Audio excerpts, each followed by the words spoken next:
yun nga, you joined us this afternoon on a Friday afternoon. Yeah, we're excited to hear your thoughts And kabado. about the movie. But yeah, thank you. Thank you po. So, Alright, so we will open the floor for questions. So, ihanda nyo na yan. So, I have a first question to you, Derek. Okay, first of all, Ay, congratulations. ano na pala, si Echo parating na, malapit na Yes. siya. Okay. First of all, based sa mga hikbit na narinig namin kanina. Meron ba? Yeah, it looks like our very first viewers were truly moved and maybe a little heartbroken. So, how does it feel to give birth to another angst love story? Or How does it feel to give birth? Masakit. Charot. Cesarean eh. Masaya na nandyan na siya, so hindi na sa amin yung pelikula, nasa inyo na siya. So, kabado lang na ano kaya yung tingin, ganun naman lagi. Pero, mahal na mahal namin yung pelikula kasi anak na namin siya. So, sana, ninang din kayo.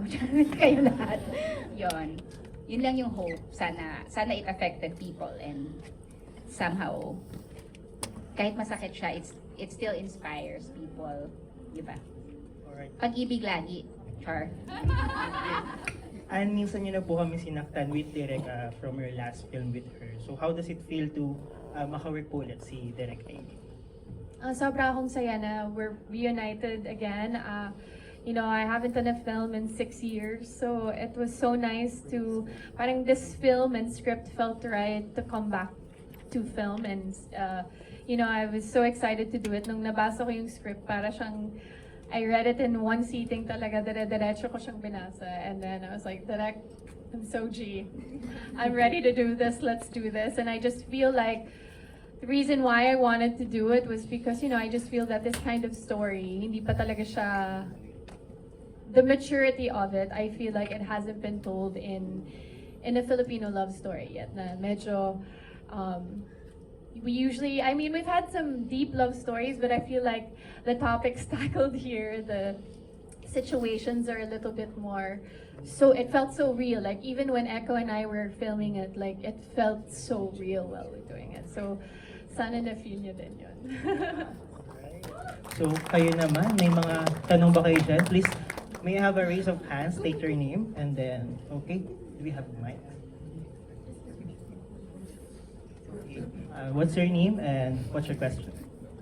Good afternoon. I'm Prince. I'm from FEU Advocate. And first of all, I want to congratulate Direk and I want to congratulate Miss Anne as well, as this is your icebreaker film, The Little Gay Boy and Me Screaming. So I have a question for the both of you po. So first po is kay Direk. I want to ask, super interesting nung arrangement nung shots and nung storytelling. And as a communication student myself, it felt really intentional. I want to ask po, what were the thought process in deciding na ganito natin gagawin yung film? And then for Miss Anne naman po, dun sa last part, may mahabang time na walang dialogue and you were Sir Jericho and you were just looking at each other. I want to ask,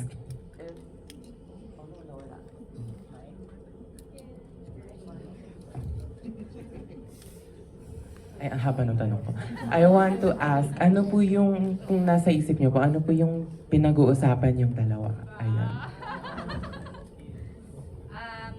So, ako muna. Sa ano, yung process, nung nabasa ng staff yung script, ang naging motto na namin ay live dangerously. So, lahat nung proseso, yun yung, dapat lahat ng decision, kung ano yung mas nakakatakot gawin, yun yung gagawin namin. So, okay, one cam tayo, paninindigan natin mag one cam kahit may EGL na. Kahit 14 hours lang tayo mag-shoot, one cam pa rin yan.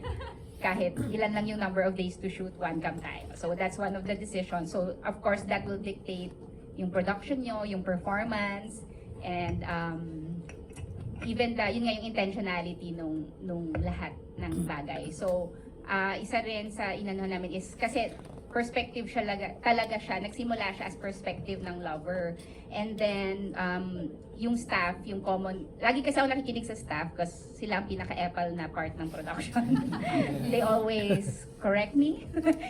Maraming beses akong mali, so sila yung nag-direct sa akin actually. So parang sabi nila, so if this is the lover's deconstruction of a story, it seems like it's just a recollection more than a deconstruction. So kailangan mo ng POV ni loved one. Or parang paano mo sasabing unreliable narrator si lover kung nasan si loved one. So I had to rewrite the script ulit. Nagkaroon ulit siya ng draft 3.1. And habang nag-shooting kami, dami pa rin nilang Apple views. Which is, sobra kong gusto. Kasi yun talaga, nag-grow siya. So hanggang last day namin, nag-grow siya. And even yung minention mo na walang dialogue, it was parang on the spot. Wala na kaming araw. Nakalimutan ko yung shot. May shot list kami, pero nakalimutan ko yung growth shot namin. Tapos, nagpalit na kami ng setup. So, hindi na ako makakabalik. And then, naging blessing in disguise siya. Kasi, hindi siya mangyayari sa mukha lang ni Eric. Kailangan siyang mangyari on a 2-shot. It's not gonna happen on a close-up. So, it's gonna happen on this 2-shot. So, and they can do that. They're amazing actors. So, I'm sure kaya nila yon kahit hindi siya close-up. So, yun. So parang every time, that's the whole thingamajig. Yun, so and So before Miss Anne question, sorry, I think we have Eric here. Oh, Mr. Jericho Rosales in the house.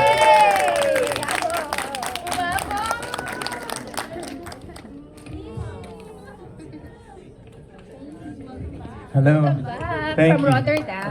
Okay, sorry to come in Galing like siyang this. airport, charot. Didn't mean to be pastar. Okay, go. Go. And yung tanong ni So, ulitin ko lang po for Sir Jericho. Congratulations din po. Thank you. Sa last scene, there was a time na walang dialogue and you were both just looking at each other. If it was, kung ano po yung nasa isip nyo at that time, what were you saying to Miss Anne? And Miss Anne, what were you saying to Sir Jericho? Actually, I want to throw that question back at you. Ano sa tingin mo? Ang nasa isip namin pareho. For me, it Diba? was... I really want to know, parang from that scene, diba? Like, what were you thinking? It was a lot to process kasi 10 years, hindi siya biro. And in those 10 years, you both saw each other grow, Yeah. both saw each other fall. And yung moment of silence na yon just shows in all those chaos, in all those madness, we still have this peace that we could offer each other. And yung no dialogue, parang sinasabi niyo sa isa't isa na we could end this in a peaceful way. Yes, protect the peace. Ika nga, diba? Oo, tapos sa eksenang yon, I really wanted to cry so bad. Like, sobra akong, andito yung lump ko. Pero sabi ni Direk, bawal umiyak si Ellie dito.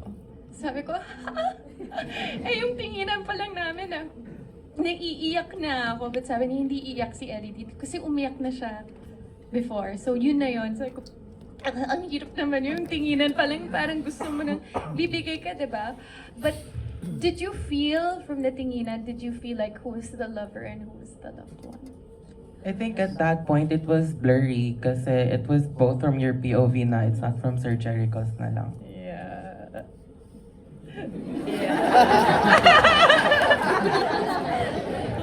is the little gay boy screaming. Yes po, thank you I po. love it. Thank you. I loved it. Thank you. Okay. Next question. Ayun, meron po tayo sa taas. Sir, hello. Punta ako dyan. All done. Please state your name and what's your question?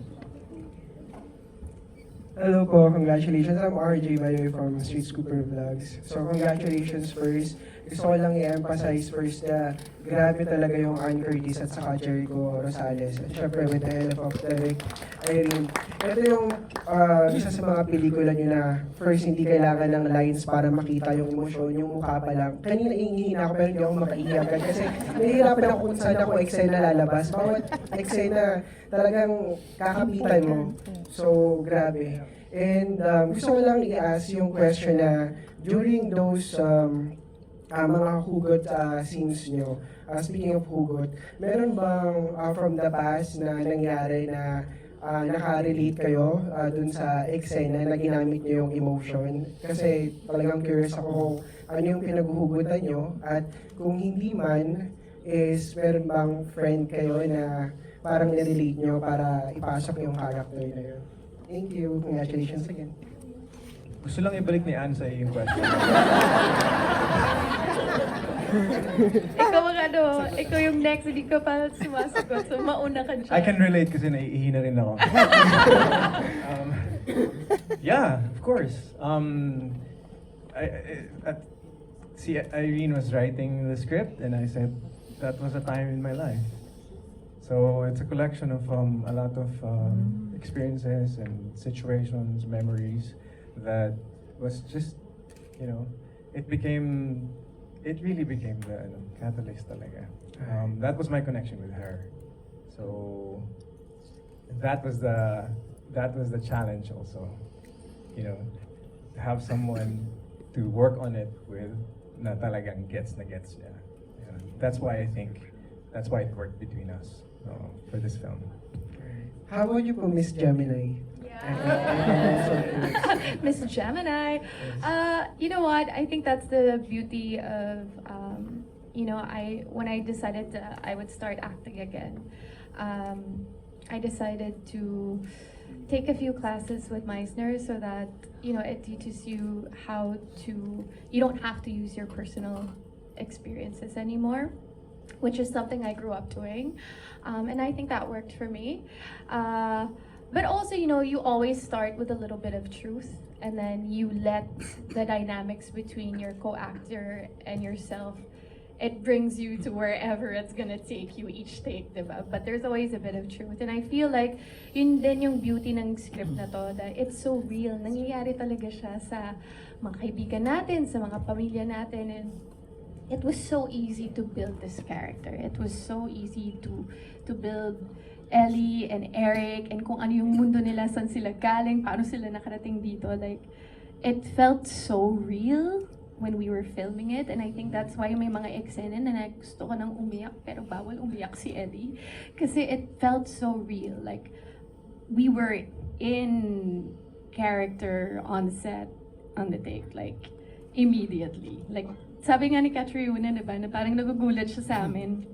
Nagtatawanan kami, nagbiburuan kami, bilang 5, 4, 8 character agad. So, I mean, we were able to build these characters together, and I think na parang nagiging effortless na lang siya when you're on set kasi damang-dama mo na yung character. You don't need to use your personal experience. Thank you. Congratulations for that. So another question, I think meron sa baba. Ayun, ang dami, oh. Follower from the book talk community. So, matik na mga OA. Book OA? Two questions lang po, very quick. First one is, sure po ba tayo na hindi Sagittarius si Ellie? Sure. Or Aquarius.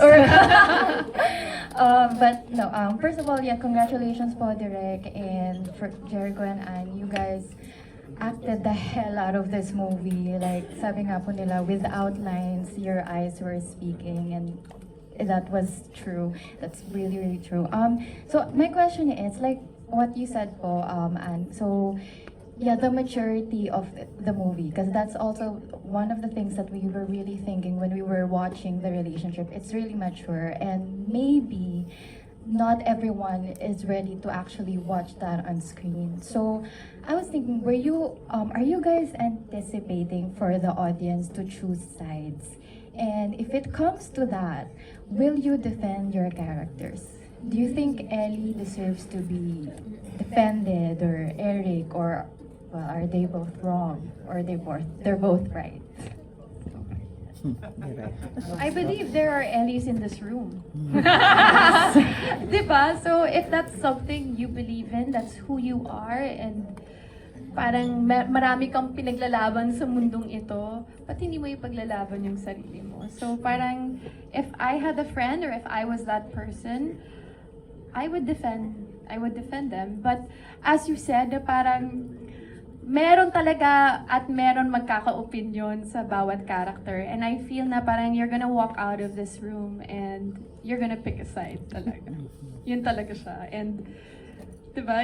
Yun talaga siya pinag-usapan namin, ha? Pero, yun Parang talaga lahat si ng Eric. nakapanood, kailangan lumabas at maghanap ng kausap. Para kailangan Ikaw. nila tong may, dun din sa isang screening, tapos yung mga past screenings namin na naka-offline pa siya, yung hindi pa siya masyadong buo. Yun, parang kailangan nilang mag-pick ng side. Depende sa nasaan sila sa buhay nila. Parang naging relationship guru na nga kami dito. Diba may kanya-kanyang opinion eh. Ikaw, ipagtatanggol mo ba si Eric? Ha? I think the whole time since He already. the very beginning, pinagtatanggol niya na yung sarili niya because he had, he believed that he loved So much more. love to give Oo, si parang Eric. ganyan. I do think though that if you're choosing between lover and loved one, it's just a matter of time kung nasaan ka sa space and sa time mo na yun. Sometimes you find someone na gusto may post talaga lahat. Sometimes naman gusto mo lang lay back, But going to your question about expectations and stuff, I do believe that whenever you read a book, whenever you watch a movie in cinema, you come out a little bit changed, and that's sulit, diba? So you come out and you be like, well, I'm the lover, or I'm the loved one. But then you process that on the way home. I will not defend anymore kung sino pa. I will just love and love and love because I think that's the whole, journey of the film. It's a handbook to how to relationship. How to love. Oh, how to love, how to relate, how to. Yeah. Thank you. Thank you. Yeah, Congratulations po again. Yeah. Thank you. I think meron tayo sa likod. Agad. Princess. Hi, congrats din po, Anne and Jericho. So, my question is actually for Direk Irene. So, actually, Anne, favorite film ko of Direk is Sid and Aya. So, for me to see you here in a different light, and still nagmamahal, it's really nice. So, anyways, tsaka, Direk, naubos yung makeup ko, kakaiyak ako. So, anyways, so yun. So, coming from last year na about, the friendship and love of a man and a woman, pero in a different age, with the Ding Dong and Miss Charo, paano ka nag-jump pabalik sa mature love and, the deconstruction of romance? Like, paano mo, parang nakakaingit kasi na isipin, paano kaya niya sinulat to na, alam mo yun, out of the blue na naman, tapos yun nananakit na naman siya, ganun. So, ayun. I'm just curious how that concept came about. Mas nauna to kesa dun sa Only We Know na sinulat. So, kung sa progression ko as tao, mas nauna to. Bago ako magmamature, pag 50 na ako, baka dun yung Only We Know darating. Dun yung matatanggap ko na yung shit. So ngayon, di pa. Char. Hindi, ano yung tanong tuloy? Paano nasulat? Parang ang lawak-lawak kasi, parang tinanong kita before, may, Oo. ano ba yun, laging about relationships and love yung in-explore mo. Like, meron ka pa bang kayang hubud? Tapos Hindi ko na nga alam saan ako huhugot. Di ba parang, so nagsisimula siya dun sa konsepto ng yun nga yung lover, love one, tapos parang, ayaw ko kung nakwento ko na dati yung inspired to nung A Lover's Discourse ni Barthes, ganyan. So parang from there, na parang philosophical, pupuntahan mo yung real experience. So, yun yung process. Kasi, yun nga, saan ko na naman ito huhugutin? Hindi ko naman napagdadaanan lahat ng sakit since Kamsawi, di ba? Parang kawawa naman ako kung lahat yung pinagdaanan ko in real life. Guys, hindi ko kaya. Yung hindi ko kaya. Hindi ko kaya from Kamsawi to Only We Know, lahat pinagdaanan. So, parang hindi. So, parang yun muna. Parang conceptual and then you start picking up saan ito pwedeng pumunta, saan ang katotohanan dito, ano yung mga karanasan ng hindi lang ako, kundi ng ibang tao. Yon. So, doon naman. Tapos, minsan din, imagination, kaya kong saktan yung sarili ko, imagination. Oo. Hanggang doon lang, imagine lang tayo, ha, wag totoo. Actually, sabi nga ng mga solid, parang ikaw, gustong-gusto din nila yung Sid and Aya. May mga nakikita ko nag-comment nung lumabas yung trailer. Ito po ba yung paghihiganti ni Aya? May mga ganun silang comment. So, yan. Saan nga ba galing yung direct? Correct. Ako naman kay Direk Irene din. Interested akong malaman yung parang visual language ng pelikula. Kasi sabi niyo nga, it's a film about a love, one who loves and the loved one. Doon naman sa nakikita mo sa pelikula, parang may emphasis siya on pagtingin. So may tinitingnan nung isang party yung kabilang party. Pero sometimes it's through a mirror or through a windshield na muddy. Tapos dun sa pinakahuli, magkatabi sila. So there is no separation between them. So could you tell us a little bit more about how you developed yung parang yung visual ng pelikula with Power and Larry? Oo, malaki siyang tulong. Kasi pambansang Apple din siya sa pelikula ko. Yung perspective, during shortlisting talaga, saan namin siya pwedeng i-push. Hindi lang naman sa cinematography but production design namin naka rin dun sa change in perspectives. Hindi ko alam kung napansin niyo yung mga little things in production design, but yung sa visual language, inano talaga namin kung paano ba yung basic na POV na mararamdaman mo even if hindi ka aware sa visual language, but subconsciously kahit ordinary viewer would really feel it na meron kang ganong na so buti na lang magaling siya, so asa tayo sa kanya. Wala siya dito, so yun. Siya mag-explain niya. Hello po. Hi, Direk Irene. Wow, Jean. Ang question ko po kay Miss Ann Curtis, kasi super na-amaze ako sa kanya dito sa film na to. Aside from si Denaya, no? And then nung nagkakwentuhan ka tayo nun, Direk Irene, na-mention ko na parang yung character ni Ann sa si Denaya, parang si Maggie Chung in Comrades, almost a love story. And here, it reminded me naman po kay Audrey Hepburn in Two for the Road. So, for Anne, naging peg mo ba si Audrey Hepburn in Two for the Road here? Although you mentioned na Meisner yung nag-workshop kay Meisner. Yes. So, Oo, Meisner. No, wala talaga. Wala. As much as I adore Audrey Hepburn, like I absolutely adore her. Parang I did not. The world building and character building was based on Ellie and Eric and what they went through and how they grew up together and grew apart. thank you po. Thank you. Alright, meron ba tayo sa baba? Ayun, ang dami. Sige. Agency Kasoho. I have one question each po sa inyo. So una po kay Direk, so sino po nanakit sa inyo? But, okay. Since nakwento niyo po kanina about sa timelines ng movie, my question is, bakit po naisip niyo na ngayon yung pinaka-perfect time to give this movie a representation yung existence ng ganitong type of relationship? So why is now the perfect time for it? Kay Miss Ann naman po, can you like share the struggles encountered or the journey itself sa pag-embody niyo po dun sa character, since considering you're married for almost a decade and contrary sa character na in a relationship for 10 years and not committing to marriage. Then last po kay Sir Jericho is, natanong mo na po ba in real life yung line mo from the movie, na gaano mo ba ako kamahal?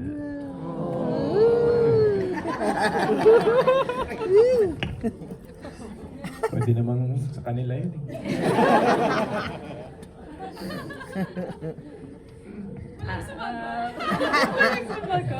So why now? Why not? Parang yung panahon naman, hindi naman siya nakaschedule na parang, dapat ngayon na natin siya gagawin o ganyan. Nagkataon yon, it was the universe conspiring na ngayon siya nagawa. Kasi 2018 pa to, it passed on to so many people, producers, tapos sila yung nag-yes finally, and ganyan-ganyan. So, pero kung bakit ngayon, siguro tumiming lang din na yung si Ellie, yung empathy niya with all that's happening with the world, parang na-capture niya yon na parang hindi mo ma-explain ano yung discontent ko pero hindi ako mapalagay sa mundo. Pero may nangyayari, pero ano nangyayari sa buhay ko amidst this bigger things that's happening. And of course, with Eric, nasaan ako ngayon as a man, di ba? Yun yung mga questions ngayon, nasaan ako as a man, the loneliness, the ganito with what's happening with women, parang ano yung place, ano yung ibig sabihin ng security. So, yan lang naman ay nababasa ko sa TikTok.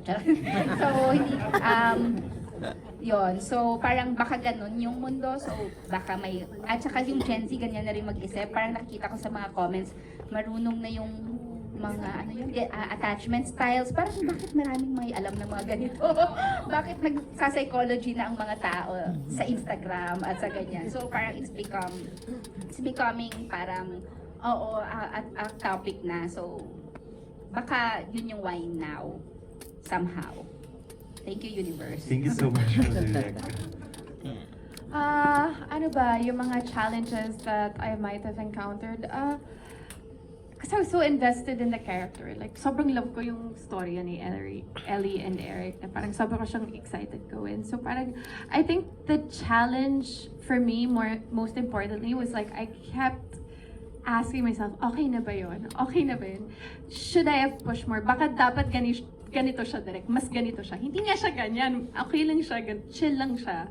So, okay, so I think the challenge there was for me to really make it so realistic that sometimes you don't need to be over dramatic. Diba? Kasi hindi ko naman magiging over dramatic. It's very like sometimes you're trained to do na dapat dito mas you know, but Direk was like hindi kailangan because in real life when you're in a fight, yan lang talaga bibigay mo until you're behind closed doors. Diba? Ganun naman in real life. So I think the challenge there was maybe, oh nga no, yes. And you know, just that reminder for me. So mas yun yung naging challenge sa akin. Thank you so much po. Nabigyan po talaga ng justice. Thank you. Jericho. Echo. Romantic. Bakit sa akin yung familiar faces as Ron, Reg, and Pilar. Hi guys. And si Peterson. Hi Peterson. I see that you're listening very intently. I love you. No? Good to see you. Sa Tagalog, no? Kung nasabi ko na sa Tagalog yun. Opo, or any language, kung nagsalita po kayo sa ibang language. No, I don't think it's specific verbatim na ganun talaga na gaano ba ako mahal? Hindi, sa utak ko lang yun eh. Parang one time, nangyari sa akin yun, sabi ko, gaano ba ako mahal nito? Tama bang nandito ako? Parang ganun. Parang ano ba to? And then, yeah, I think, one time lang ganun. And then, batsi na ako. Ayoko na. Batsi na ako, parang di totoo to. Parang, boy toy lang ako nito. Gusto mo yung ganun. Counseling na to. Counseling na to. Hindi talaga. Kasi, ganun lang yung parang mini-measure mo lang pala. But never ko sinabi na gaano ba ako mahal. Kasi ito lang din yung bibigay ko sa'yo. No, hindi pa naman. Yeah. Thank you so much po for Thank you this then. beautiful I'm really sorry that Painting. It is a very realistic portrayal of the many problems that one could have in a relationship, especially one that's going down the drain. My question is for Direk, and which will in turn go to Anne and Jericho. What made the decision to have the film be told in a non-linear way, and how did the different perspectives shape your POV of the characters? Since nagsimula siya sa parang yung konsepto ng memories, how the lover looks back at a relationship, di ba? Dun sa habang naghihintay siya, ano nga ba talaga yung nangyari? Eric wanted to be logical about it, wanted to look for little things. Where did we start having problems? Saan tayo masaya?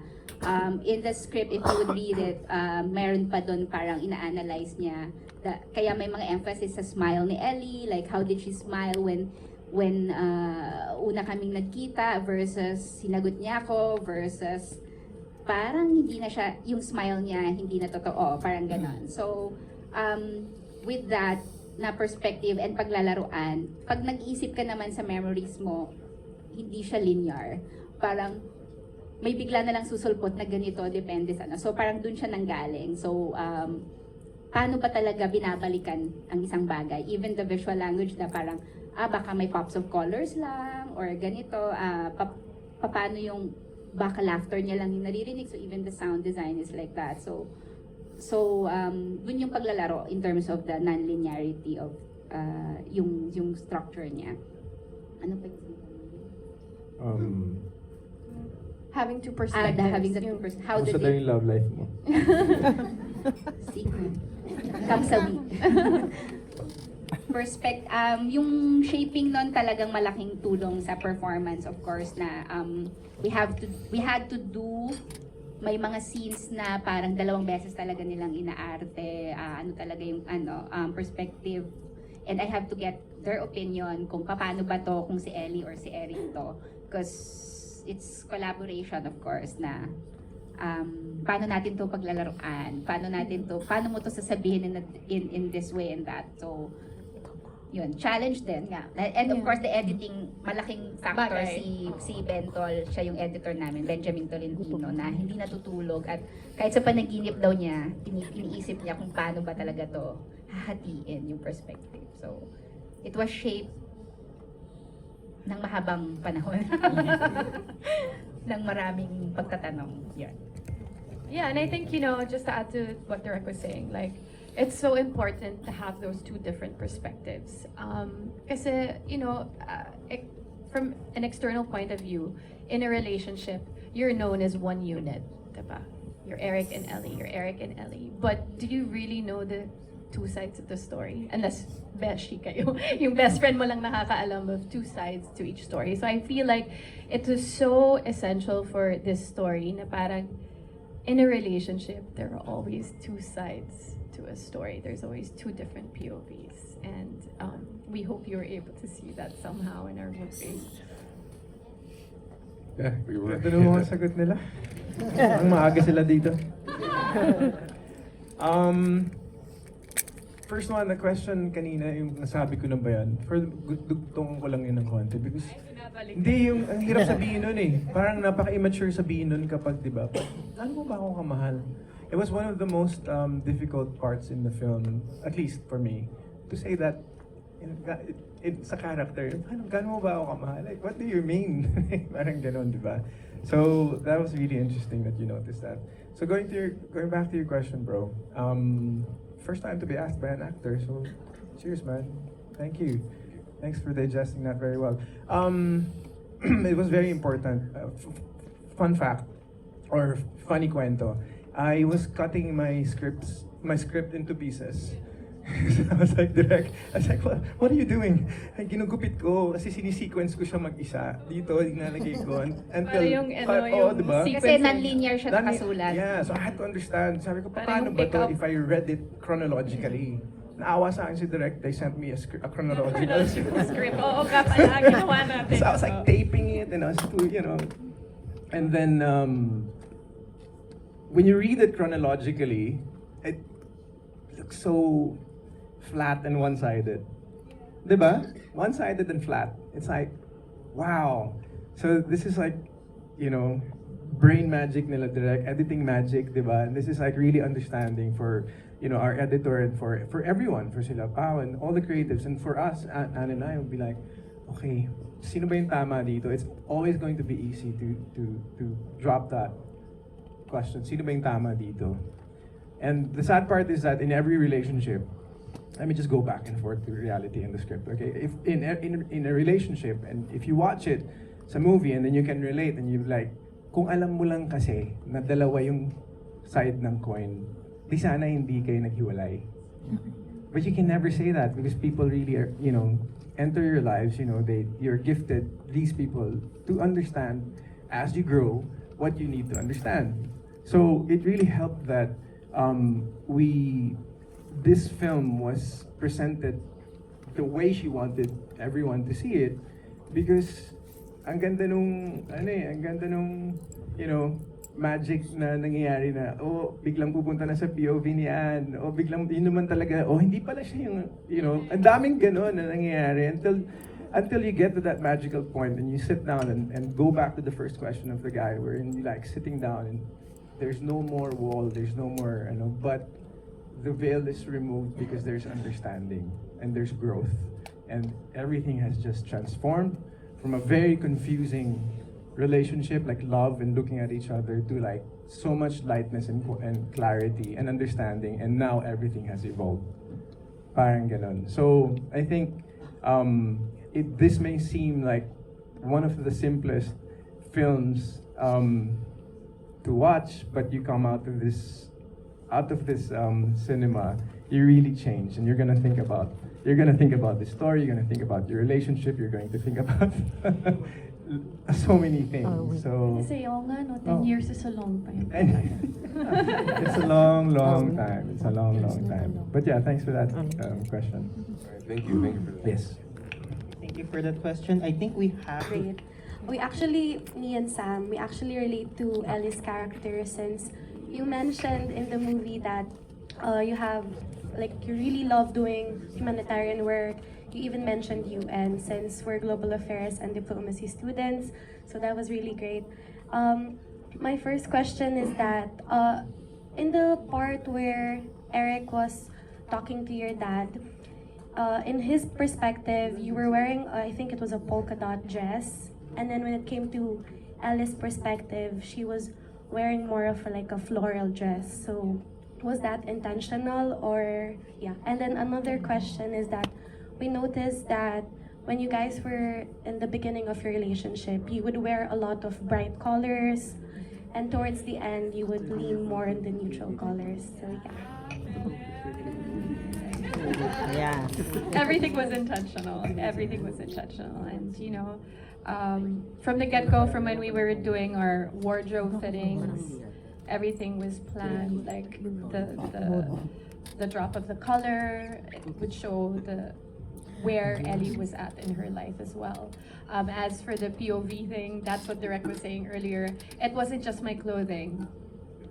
If you notice in the scenes, there's placements of different candles, or just to show that it's a different POV. Yeah, intentional. Everything was intentional, and I'm so happy someone could relate to Ellie. Thank you so much. So for our last Fresno po, TikTok content creator and a movie and series reviewer po. Unang-una po, I just want to congratulate po kasi the movie really did great. It really did great on showing different character philosophies, flaws, and how complicated relationship is. Parang hindi ako makapili ng side kasi nakita ko yung sarili ko sa kanila sa relationship ko. Nakita ko yung different ko. Parang sabi ko, bakit minsan naging ganito, minsan naging ganun ako. Anyways, speaking of flaws, I want to ask po, what's the reason on choosing heavy themes such as cheating and miscarriage to be one of the ticking time bombs of the film?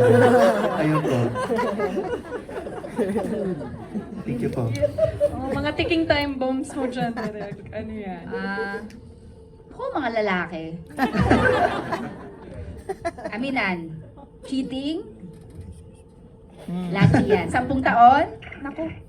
So, parang yung cheating, given na yan. Char. Napaka-pessimistic ko naman sa lalaki. Hindi. Walang sex, so hindi yung cheating. Char.